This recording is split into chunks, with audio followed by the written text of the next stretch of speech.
Bonjour, Guillaume Coste. Donc moi je suis éco-garde à l'unité Cros-Camargue-Alpille de la direction de la forêt des espaces naturels du conseil départemental des Bouches-du-Rhône. Je travaille en tant qu'éco-garde sur les espaces naturels sensibles de Cros, Camargue et Alpille. Nous avons environ 7000 hectares d'espaces naturels sensibles en gestion, qui sont des coussous, des marais, des zones humides, des zones de garrigues ou de forêt sur ces zones-là. Et nous travaillons au sein d'une unité de 7 personnes, cette éco-garde. Alors le métier d'éco-garde, c'est un métier qui consiste à plusieurs missions. On a des missions de suivi naturaliste, on a des missions d'animation, on a des missions de contact avec les usagers, on a des missions de police de la nature. Par exemple, quand je vous disais des suivis naturalistes, on fait des comptages d'oiseaux, de poissons sur les espaces naturels pour connaître l'état de conservation des populations, sur les végétaux aussi.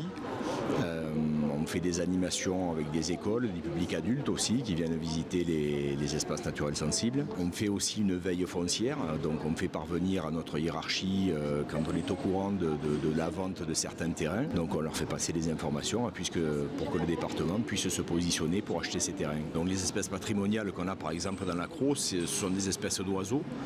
On a le gangakata, la seule population française se trouve dans les coussous de Cros. On a l'alouette calandre, on a le criquet de Cros aussi, qui est une espèce endémique de la Cros, avec le bupreste. Dans les Alpilles, on a l'aigle de Bonelli, on a d'autres espèces de passereaux.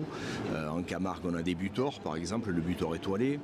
On a du blongiosnin, on a de la tortue cistude. Et l'envers de la médaille aussi, c'est qu'on assiste au développement. Donc notre travail, c'est de le constater, de faire une veille dessus et d'éviter la propagation de certaines espèces exotiques envahissantes, comme un poisson, le pseudorasbora. Ça pourrait être le baccharis aussi, c'est un arbre. On a la tortue de Floride aussi qui peut poser des problèmes de concurrence et de compétition avec les espèces locales qui, elles, sont patrimoniales et protégées. Le développement des espèces exotiques envahissantes est un risque connu, un facteur de limitation de développement des espèces patrimoniales. Alors la démarche pour devenir éco-garde, c'est au niveau scolaire de se tenir au courant des formations dans l'environnement. Ça peut être en général à partir du bac, un bac environnement, un BTS en gestion et protection de la nature, des licences professionnelles, il y en a sur Aix, il y en a sur Marseille aussi, donc qui sont typés par exemple sur les biologies marines ou les zones forestières, etc., sur l'écologie en général.